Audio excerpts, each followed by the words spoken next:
اعوذ باللہ من الشیطان الرجیم پناہ مانگتا ہوں میں اللہ کی شیطان مردود سے۔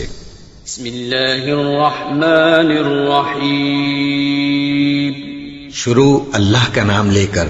جو بڑا مہربان نہایت رحم والا ہے۔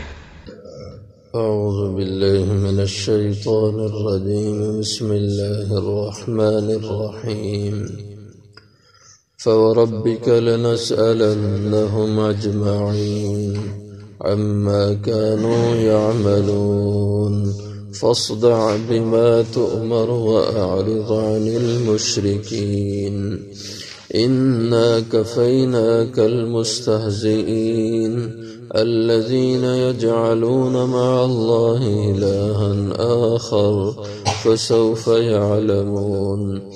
وَلَقَدْ نَعْلَمُ أَنَّكَ يَضِيقُ صَدْرُكَ بِمَا يَقُولُونَ فَسَبِّحْ بِحَمْدِ رَبِّكَ وَكُن مِّنَ السَّاجِدِينَ وَاعْبُدْ رَبَّكَ حَتَّى يَأْتِيَكَ الْيَقِينُ فَوَرَبِّكَ بس قسم ہے تیرے رب کی لَنَسْأَلَنَّهُمْ أَجْمَعِينَ البتہ ہم ضرور پوچھیں گے ان سے، حساب لیں گے ان سے، اجمعین سب سے، اما کانوا یعملون اس کے بارے میں جو یہ عمل کرتے رہے تھے، فصدع پس آپ کھول کر کے بیان کر دیں، بما تؤمر جو کچھ آپ کو حکم دیا جائے، وَأَعْرِضْ عَنِ الْمُشْرِكِينَ اور اعراض کریں مشرکوں سے، اِنَّا كَفَيْنَاكَ الْمُسْتَهْزِئِينَ بے شک ہم آپ کو کافی ہیں ٹھٹھا کرنے والوں کی طرف سے،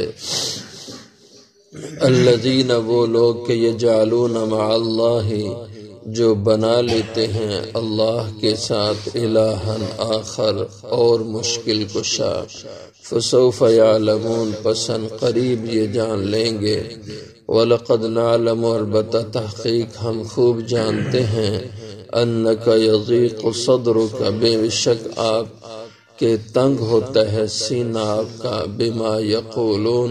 اس کے سبب جو وہ کہتے ہیں،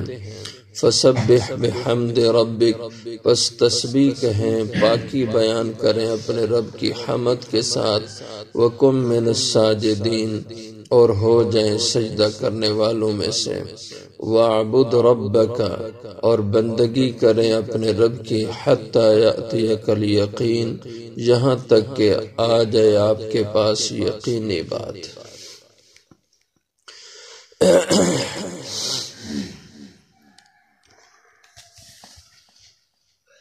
یہ سورت کا اختتام ہے۔ یہاں اللہ جل شانہ نے پہلی آیت مبارکہ میں لوگوں سے باز پرس کا بتلایا، حساب کا بتلایا کہ ہم لوگوں سے باز پرس کریں گے، حساب لیں گے، اچھے برے سب کو ہم سامنے لائیں گے، اور ساتھ ہی حضور اکرم صلی اللہ علیہ وسلم کو تسلی دی، آپ کو حوصلہ دیا ہے کہ آپ اللہ کے دین اور اس کی توحید کی برابر دعوت دیتے رہیں اور کھل کر اللہ کی توحید کو بیان کریں، اور مشرکوں کا ڈر خوف آپ کو نہیں ہونا چاہیے، ان کے مقابلے میں ہم آپ کو کافی رہیں گے۔ تو فرمایا فَوَرَبِّكَ قسم ہے تیرے رب کی، لَنَسْأَلَنَّهُمْ أَجْمَعِينَ البتہ ہم ضرور باز پرس کریں گے، ضرور پوچھیں گے، سوال کریں گے سب لوگوں سے، اما کانوا یعملون اس سب کے بارے میں جو وہ دنیا میں کرتے رہے، جو ان کا عمل دنیا میں تھا اچھا برا سب کا اللہ تعالی حساب لیں گے، اور سب سے اللہ باز پرس کریں گے۔ اس کے بارے میں احادیث مبارکہ میں مختلف مضامین موجود ہیں، جیسے ایک روایت میں آتا ہے کہ اس وقت تک لوگ پل صراط کو پار نہیں کر پائیں گے جب تک کہ ان سے یہ 4 چیزوں کا نہ پوچھ لیا جائے کہ اللہ نے تجھے عمر دی تھی، اس کو کس کام میں لگایا، اللہ نے تجھے جسم دیا تھا، اس کو کن صلاحیتوں میں اور کہاں کہاں کن کاموں میں اپنی صلاحیتیں لیاقتیں تم نے کھپائی، اللہ نے تمہیں علم دیا تو اس پہ عمل کتنا کیا، اور اللہ نے تجھے مال دیا اور تو نے مال کہاں کہاں خرچ کیا، کیسے کیسے مال کو کمایا۔ تو یہ سوال ہوں گے، اللہ اس کی باز پرس کریں گے۔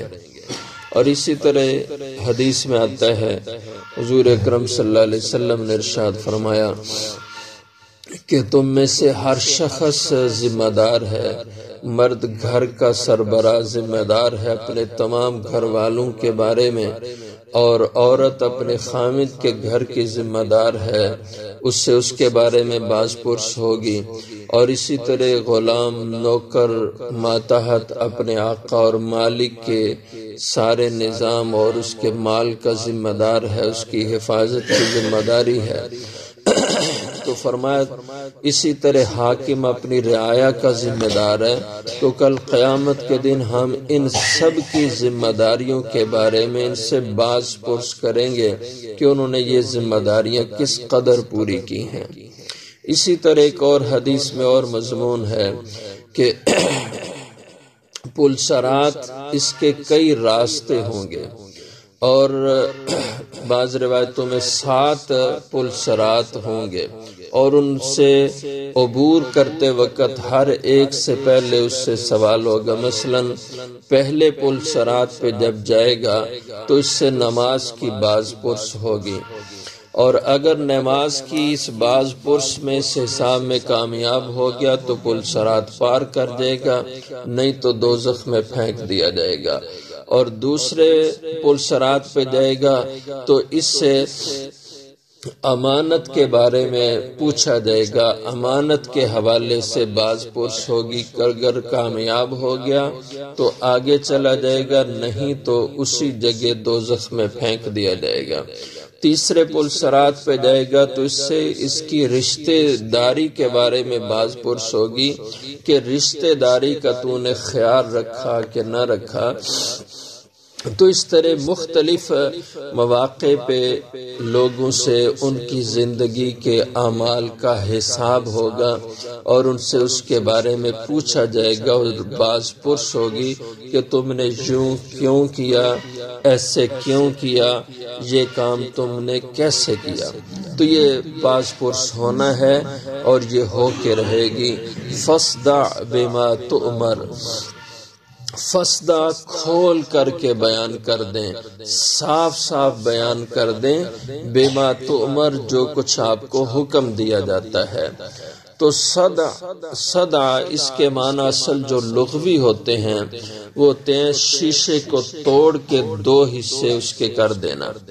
اور شیشہ ایک ایسی چیز ہے کہ جس کو آپ پھر جوڑیں بھی تو اس کے دونوں جوڑ جڑتے نہیں ہیں پھر۔ تو لغت کے اعتبار سے اس کے یہ معنی کہ 2 چیزوں کو بالکل جدا جدا الگ الگ کر دینا، اور پھر عرفاً اس کا اطلاق ہونے لگا کہ حق کو باطل سے الگ کر دینا، حق حق نظر آئے اور باطل باطل نظر آئے تو فصدع کھول کر کے حق و باطل کو آپ بیان کر دیں، بما تؤمر جو کچھ آپ کو حکم دیا جاتا ہے، وَأَعْرِضْ عَنِ الْمُشْرِكِينَ اور مشرکوں سے بے پرواہ ہو جائیں، بے نیاز ہو جائیں، ان کی طرف سے کوئی فکر اور پریشانی نہ کریں، کیونکہ جب آپ نے ان کو کھل کے شرک کی مذمت ان کے سامنے کرنی تھی تو مشرکوں نے اس کے رد عمل میں آپ کو پریشان کرنا تھا، اس لیے اللہ نے تسلی دے دی کہ اِنَّا كَفَيْنَاكَ الْمُسْتَهْزِئِينَ، بے شک ہم آپ کو کافی ہو جائیں گے، المستہزئین ان استہزاء کرنے والوں کے مقابلے میں، کہ آپ کو پھر ان کی کوئی پریشانی نہیں ہونی چاہیے، وہ ہم جانے اور یہ جانے۔ پھر حضور اکرم صلی اللہ علیہ وسلم کے ساتھ حضرت جبریل امین علیہ السلام اکثر رہتے تھے، آپ کی پہرے داری کرتے تھے، اور کئی موقعوں کا ذکر ہے جتنے حضور کے بڑے بڑے دشمن تھے جو آپ کو موقع تکلیفیں دیتے اور نقصان پہنچانے کی کوشش میں لگے رہتے تھے۔ ولید ابن مغیرہ تھا، عاص ابن وائل تھا، اور اسی طرح اسود ابن مطلب، اسود ابن عبد یغوس، اور حارث ابن قیس، عدی ابن قیس، اور حبار ابن اسود، یہ بڑے بڑے جغادری قسم کے لوگ تھے۔ ابو جہل، ابو لہب، اور قریبی رشتہ دار آپ کے تھے۔ ابو لہب سگا چچا تھا، اور اسود ابن عبد یغوس حضور کا سگا ماموزاد تھا، لیکن حضور صلی اللہ علیہ وسلم کی جان کے دشمن تھے۔ تو ایک دفعہ ولید ابن مغیرہ بڑا مالدار بھی تھا اور بہت متکبر اور مغرور تھا، تو حضور کے پاس سے گزرا تو جبریل امین علیہ السلام نے فرمایا کہ یہ ولید جا رہا ہے۔ حضور نے فرمایا بہت برا آدمی ہے، تو جبریل امین نے اس کے پاؤں کی طرف اشارہ کیا کہ میں اس کو پاؤں کی طرف سے ماروں گا، اور پھر یہ چل رہا تھا اسی جگہ تو تیر ان کی ایک تھیلی پڑی تھی، اس سے اس کا پاؤں الجھ گیا۔ اتنا تکبر تھا کہ نیچے ہو کر کے ہاتھ سے اس تھیلی کو پاؤں سے الگ نہیں کرنے کی کوشش کی، بلکہ پاؤں کو ایسے جھٹکا دیا تاکہ یہ تھیلی الگ ہو کے دور پھینک دوں اس کو میں، لیکن کسی تیر کی نوک اس کے پاؤں سے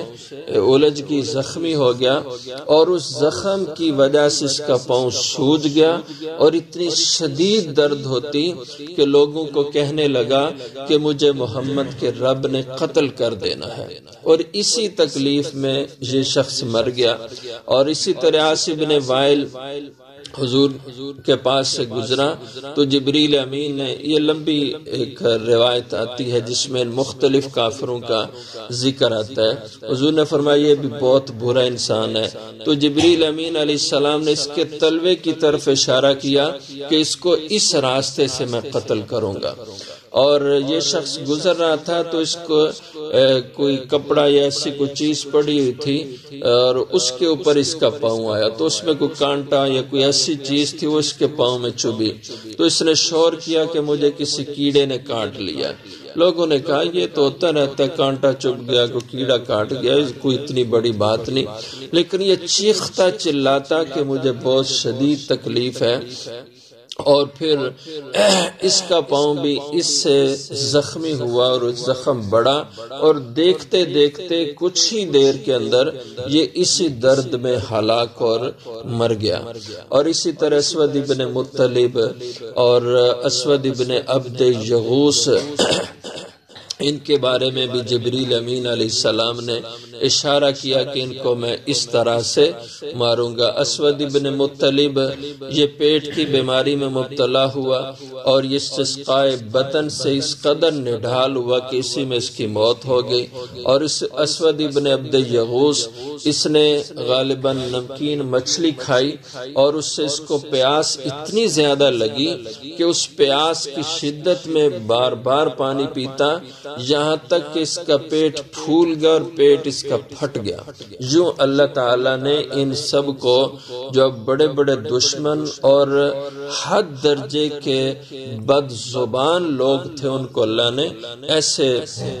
ہلاک کیا۔ تو یہ فرمائے انا کفیناک المستہزئین۔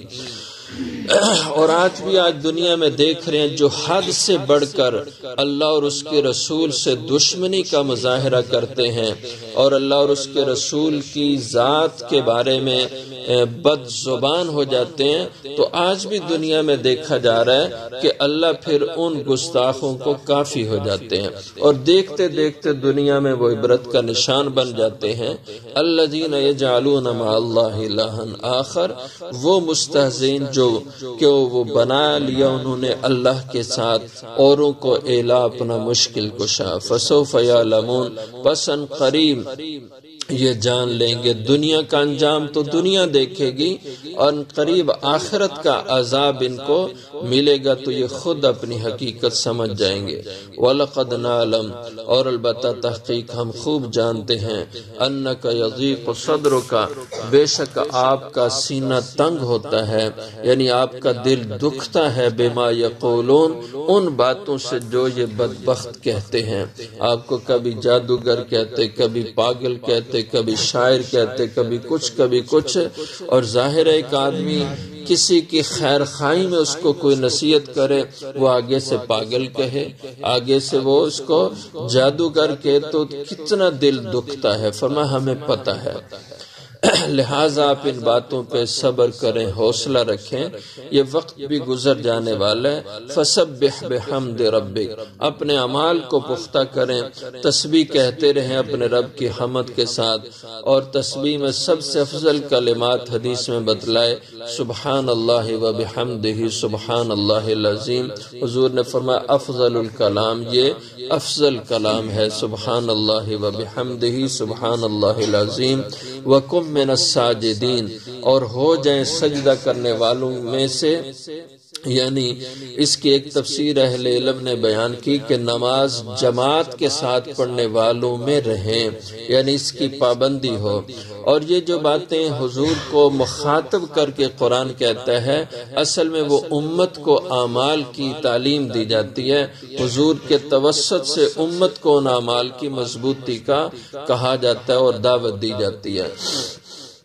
وَقُمْ مِنَ السَّاجِدِينَ، دوسری تشریح کہ ہو جائیں آپ سجدہ کرنے والوں میں سے، یعنی نماز کی پابندی کرنے والوں میں۔ وَاعْبُدْ رَبَّكَ، اور اپنے رب کی بندگی کرتے رہیں، اور جیسے آپ کر رہے ہیں اس پہ مضبوطی سے جمے رہیں، حَتَّى يَأْتِيَكَ الْيَقِينُ، یہاں تک کہ آپ کے پاس یقین آ جائے۔ یقین کی تفسیر مفسرین نے موت کی ہے، کیونکہ موت ایک یقینی بات ہے۔ یہاں تک کہ آپ پہ موت آ جائے، اس وقت تک اپنے رب کی بندگی پہ قائم رہنا ہے، اور اپنے رب کی عبادت میں لگے رہنا ہے، ذکر میں، اس کی یاد میں، اور اس کے احکامات کی تعمیل میں